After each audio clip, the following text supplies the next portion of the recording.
Well, hey, church family, my name's Todd. I'm here to talk to you about an exciting announcement about a new campaign we're doing here at the end of the year. One of the TV genres that I feel like is everywhere is kind of this home improvement thing, right? So you got shows like Design on a Dime or Dream Home Makeover or Fixer Upper. One of the shows that was really popular a few years ago was called Extreme Makeover Home Edition. Maybe you saw that one. They're always trying to give you the tearjerker moments at the end. Well, I'm here to talk to you about Extreme Makeover, the Father's House Edition, right? It's not just any house, any home. We're talking about our church home at New Horizon. And so I want to talk to you. We're in the midst of kind of this big facelift we're doing at church. We're trying to take advantage of this season, this COVID season where, it's difficult to invite people in. And so what can we do kind of, getting ready for when things maybe continue to open up, hopefully over the next year or so. So we've already accomplished a lot in a short amount of time. Let me tell you about some of the things that have been happening. Of course, you've seen a while ago, we moved the direction our sanctuary, added the projector screen and a new stage and things like that. What else have we done? Recently, we did some new roofing work that had to happen. So now we've got those cool copper roofs that you've probably seen when you drive up there. The driveways, we got these super long driveways. They've all been sealed and taken care of. Parking lot lights. There's a new water purification system and a whole lot of painting that's been happening all over the building. So we have a few more goals, things that we're trying to accomplish is what we're calling phase one. And there's really kind of two key areas. Number one, what we'd call kind of the foyer or first impressions area, right? So as soon as you walk in the door, what are you seeing in the hallway into the sanctuary? A lot of things, frankly, were just overdue, the flooring in different areas. So that's one area. In the second area is our kids ministry, making sure that they have a fun, safe, comfortable place where ministry can take place and just for all of our youth and kids. So let me go through a few of the photos, show you things that have been happening and that we're getting ready to do in this phase. So this one here, this is as soon as you walk in the front doors of the church. We've actually taken out a little piece of a wall that used to be in front of those doors that you see just to open things up a lot. And we've done some painting. We're going to have kind of a cool exposed ceiling and all painted dark. It's going to look really neat. And so a couple of things we're getting ready to do here is the flooring is going to be totally different. Jared Callai's been working really hard with some volunteers to get the electrical all set up in the ceiling and kind of simplified and looking better. So that's a couple of things that are happening. Here you can see the hallway. You can actually see some of the sample flooring options that we're taking a look at. Same thing, the ceiling, we're going to go through, the cords are going to get kind of neatened up and it'll have kind of a neat exposed vibe. Here you can actually see one of the light fixtures that we're getting ready to use. So I think it's going to have kind of a neat coffee house feel, kind of a cafe feel. This is another part of the foyer area. You can see that plywood that was actually kind of sunken down. And recently, a couple guys, Mark Scorsone and Bruce, have been working to kind of raise that up. So when we put down our flooring, it's going to be all even and look sweet next to that rock wall. I'm particularly excited about the guys are finally getting a urinal in the bathroom. Okay, so pretty exciting stuff here. We have not had one. The one that we're looking at right now, this is the urinal that will go in. It's in the box. It hasn't gotten set up yet. I'm so excited about this. I'm going to talk to my wife. You know how some churches, you make a nice generous donation. You might get like a plaque on a pew or maybe like a next to a stained glass window or something. I would love to see the Cavanaugh family nameplate go on the urinal. That's how excited I am about getting this in there. So hopefully that'll happen pretty soon in phase one. Here you can see some new furniture that's been purchased that we're getting ready to roll out and be upgraded. And this room is actually one of the kids' rooms. So the flooring really is overdue for a change. It's going to have brand new carpeting, look really slick in there where you can already see some of the fun colors that have been painted in there. This room here is also going to be a classroom for some of the older kids and a youth hangout room potentially someday. It needs new flooring. It's going to have the exposed ceiling.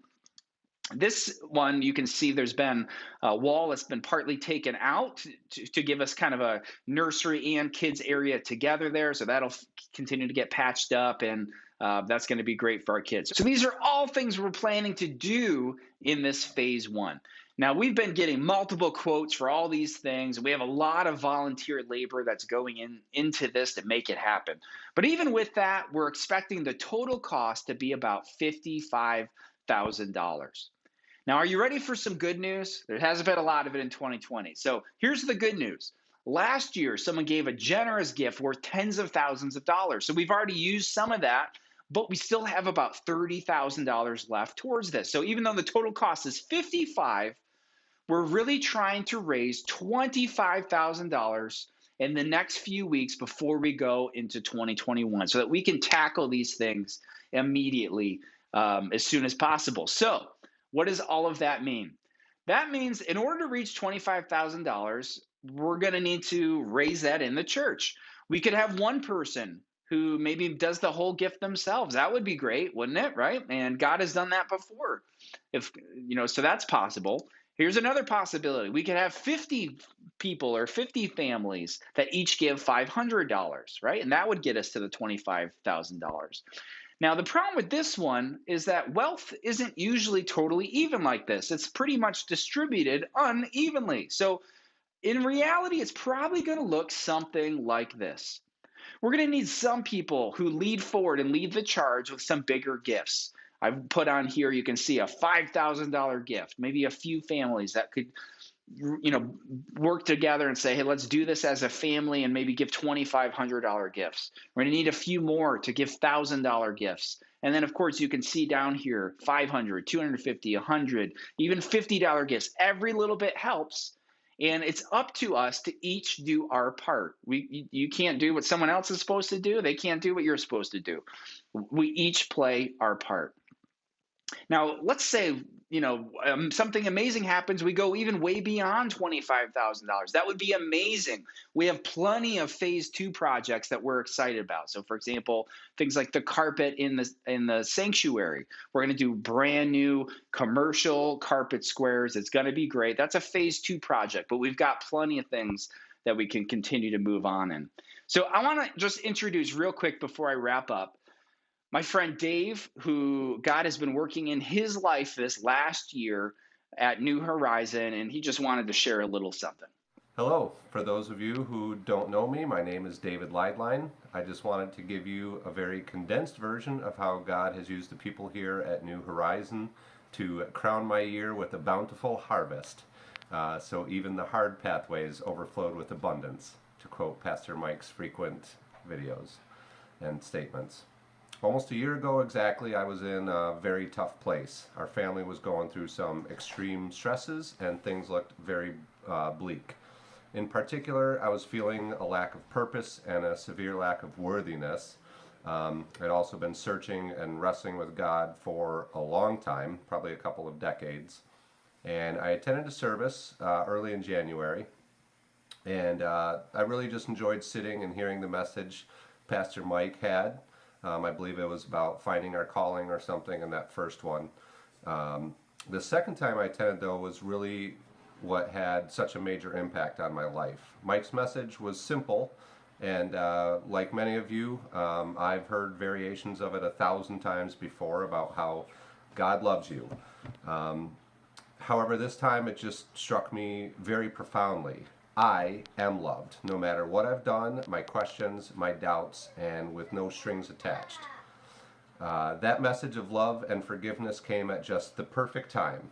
As the video played, I believe it was the Father's love letter that Pastor Mike played, I was struck with the sense and conviction that now was the time to renew my faith and trust in Him and His plan for me.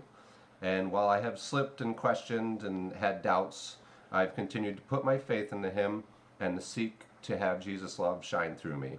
I am happy to say that the harvest has been very bountiful and our family is together and stronger than ever. Thank you. Hey, well, that's what it's all about right there. That's why we're doing this, because I want to see more people like Dave get plugged into New Horizon and God minister to them and their families. So would you start to think about this, talk about this with your family, with your kids?